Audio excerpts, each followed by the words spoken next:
Mesdames et messieurs, bonjour. Bienvenue dans la revue des titres de ce mercredi 4 septembre 2024 sur vos chaînes préférées, Speedline Télévision.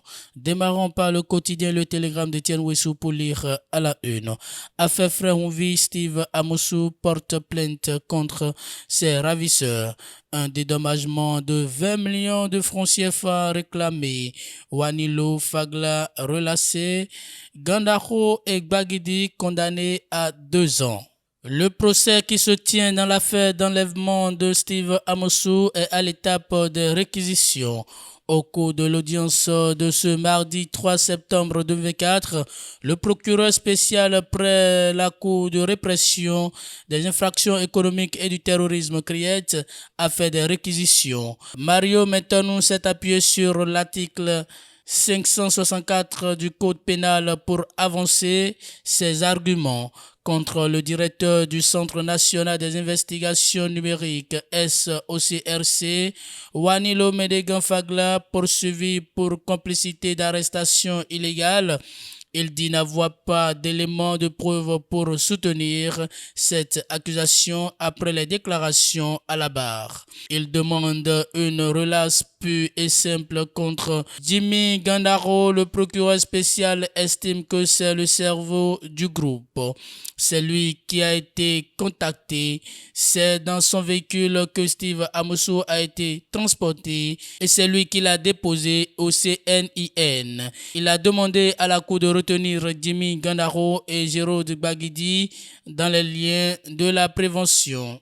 Il est reproché à ces deux des faits d'arrestation illégale, de détention et de séquestration de Steve Amosu. Mario Metonou sujet à la cour de condamner Jérôme Gbagidi à 18 mois de prison ferme.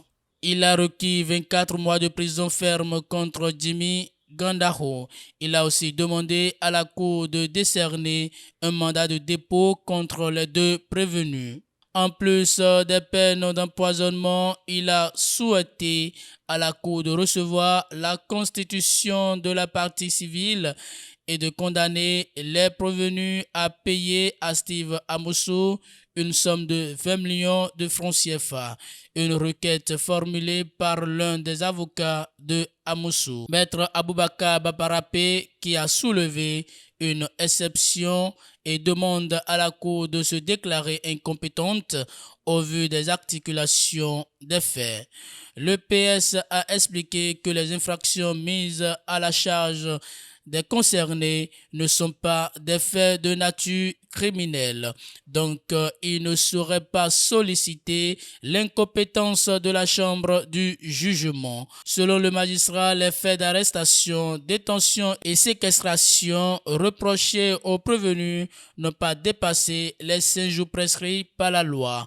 Au cours de l'audience, Mario Metonou a précisé que c'est lui-même qui s'est saisi du dossier. Ceci après avoir entendu qu'une personnalité comme le directeur du Centre national des investigations numériques CNIN SOCRC est cité dans l'affaire après la sortie du procureur de Lomé. Il indique avoir trouvé grave les accusations dénoncées par Steve Amosu et évoquées par le procureur de Lomé.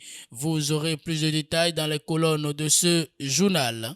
Toujours avec le même quotidien, après avoir fait 8 fois la prison, un redoutable malfrat de vol à main armée arrêté à Togba dans la commune d'Abomey-Calavi. Migration des êtres humains et l'esclavage moderne.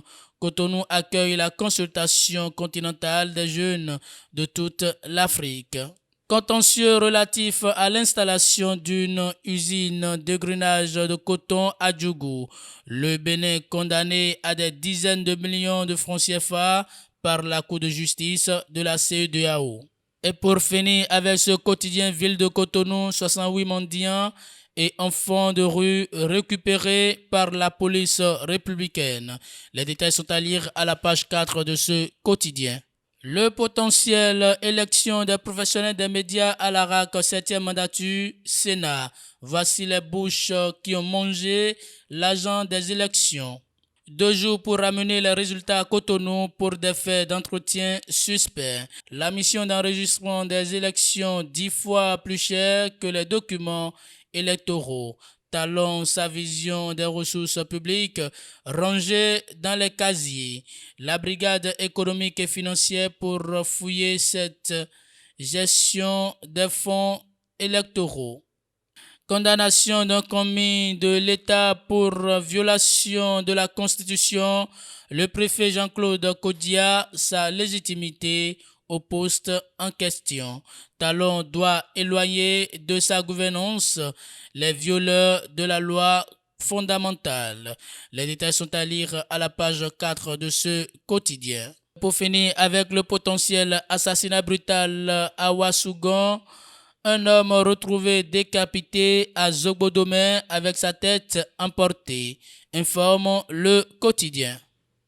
Mesdames et messieurs, et c'est tout pour la des titres de ce mercredi 4 septembre 2024 sur vos chaînes préférées, Speedline Télévision. Merci pour votre fidélité, écoute et attention. Passez une très bonne journée.